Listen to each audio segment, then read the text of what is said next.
जय हिंद, मैं किशन आप सबका स्वागत करता हूं। दोस्तों, भारत और पाकिस्तान के बीच अब लगातार एक के बाद एक अब डीजीएमओस लेवल की मीटिंग हो रही है और इसमें बड़े बड़े खुलासे किए जा रहे हैं और यहां पर पाकिस्तान बार बार एक्सपोज होता हुआ दिखाई दे रहा है।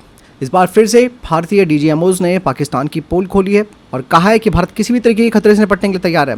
बाकायदा भारत ने यहाँ पर मल्टी लेयर की तैयारी शुरू कर दी है, जिससे कि हम इनके फाइटर जेट, इनके रिकॉनाइसेंस एयरक्राफ्ट को खत्म कर सकते हैं। इवन भारत ने अपने यहाँ पर मॉडर्न रडार इस्तेमाल किए जो कि दिन रात काम कर रहे हैं। कई किलोमीटर तक हम लोग निगरानी कर रहे हैं। इवन किसी भी दुश्मन के हवाई जहाज को कई 100 किलोमीटर तक हमने पास आने का मौका नहीं दिया। डीजीएमओस ने कहा कि पाकिस्तान हमारी एयरफील्ड पर निशाना बना रहा था, लेकिन हमने उन्हें फेल कर दिया और हमारी हर एयरफील्ड इस वक्त ऑपरेशनल भी है।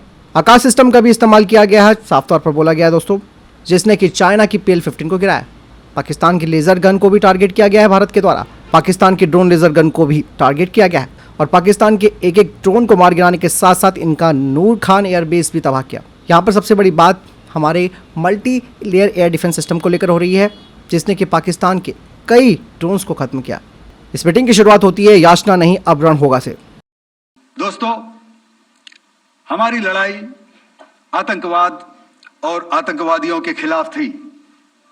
इसलिए 7 मई को हमने केवल आतंकवादी ठिकानों पर ही हमला किया था। पर अफसोस इस बात का है कि पाकिस्तानी सेना ने आतंकवादियों का साथ देना उचित समझा और इस लड़ाई को अपनी लड़ाई बना ली। इस परिस्थिति में हमारी जवाबी कार्यवाही अत्यंत आवश्यक थी और इसमें उनका जो भी नुकसान हुआ वे खुद इसके लिए जिम्मेदार हैं।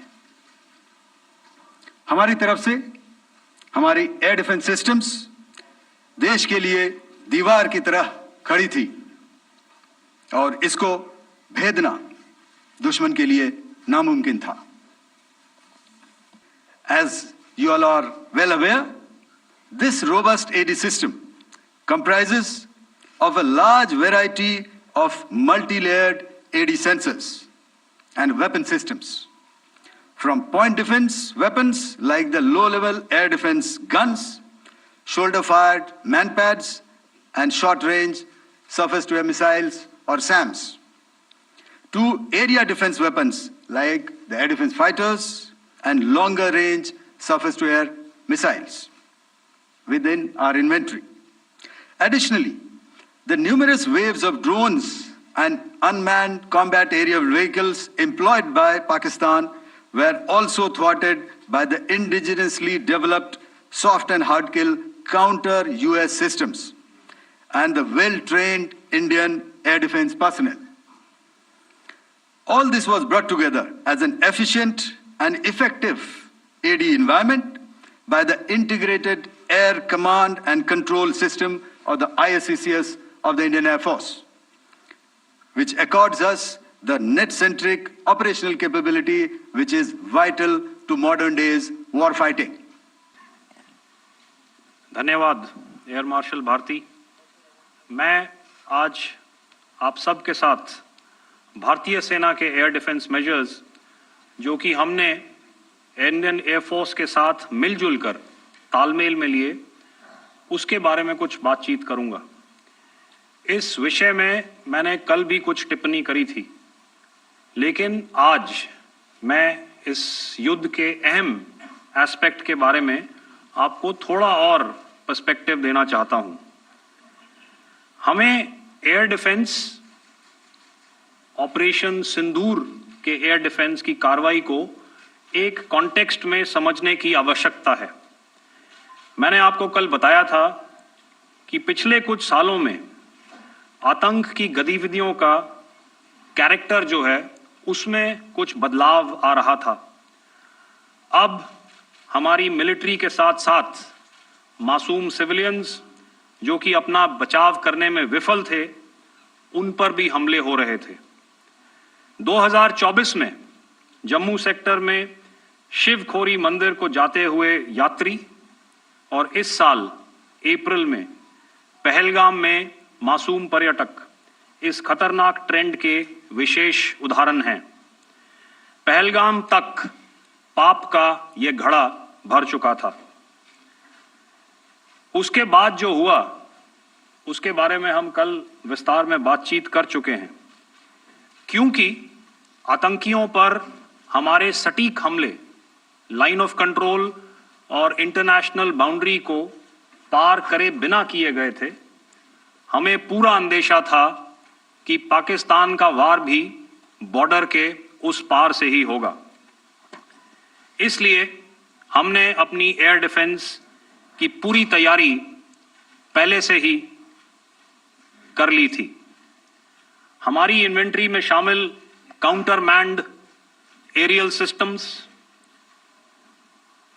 इलेक्ट्रॉनिक वॉरफेयर के साधन और एयर डिफेंस वेपन्स का इंडियन एयरफोर्स के इसी प्रकार के सिस्टम्स के साथ एक अनोखा मिश्रण किया गया। इसलिए आपने देखा कि जब जब पाकिस्तान एयरफोर्स ने हमारे एयरफील्ड्स और लॉजिस्टिक इंस्टॉलेशंस में 9 और 10 मई की रात को लगातार हमले किए, वो इस मजबूत एयर डिफेंस ग्रिड के सामने विफल हो गए।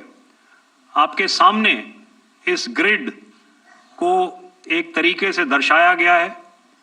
आप देख रहे हैं कि इंटरनेशनल बाउंड्री से कितनी layers, radars, counter unmanned aerial systems, उसके पीछे शोल्डर फायर्ड वेपन्स, हमारे विंटेज एयर डिफेंस वेपन्स जो कि काफ़ी सालों से हमारी सेना में हैं। एयर मार्शल भारती ने भी उसके बारे में बात करी। और लास्ट में हमारे modern air defence weapon systems. तो कोई मौका नहीं था कि पाकिस्तान एयरफोर्स ये मल्टी टियर डिफेंस को पार करके पीछे हमारी एयरफील्ड्स या लॉजिस्टिक इंस्टॉलेशंस को टारगेट कर पाए। ये जो डायग्राम आप अपने सामने देख रहे हैं, ये मुझे एक इंसिडेंट की याद दिला रहा है।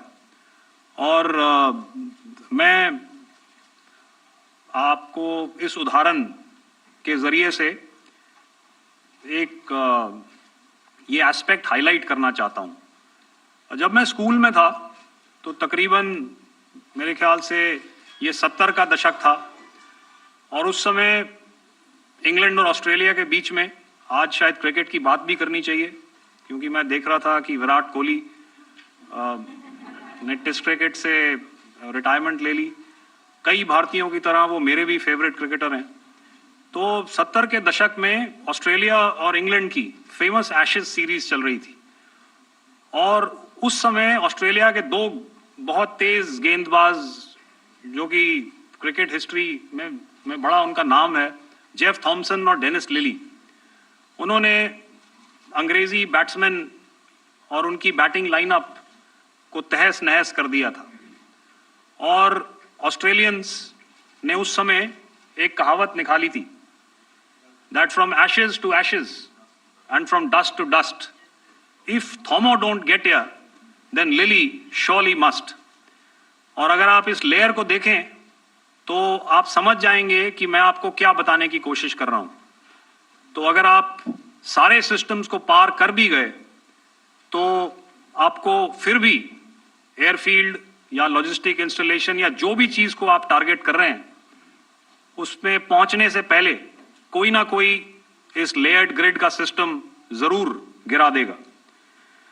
जो दुर्दशा कल आपने पाकिस्तान एयरफील्ड्स की देखी, और शायद आज भी एयर मार्शल भारती की प्रेजेंटेशन में, हमारी एयरफील्ड्स हर प्रकार से ऑपरेशनल हैं।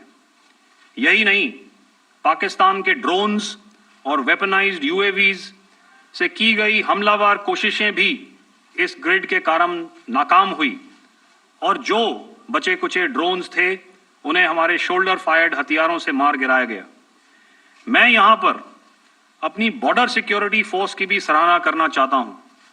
उनके डायरेक्टर जनरल साहब से लेकर बॉर्डर पर तैनात बीओपी पर पहरा देने वाले आखिरी जवान भी हमारे इस अभियान में बढ़ चढ़कर शामिल हुए और बहुत बहादुरी से उन्होंने हमारा साथ दिया।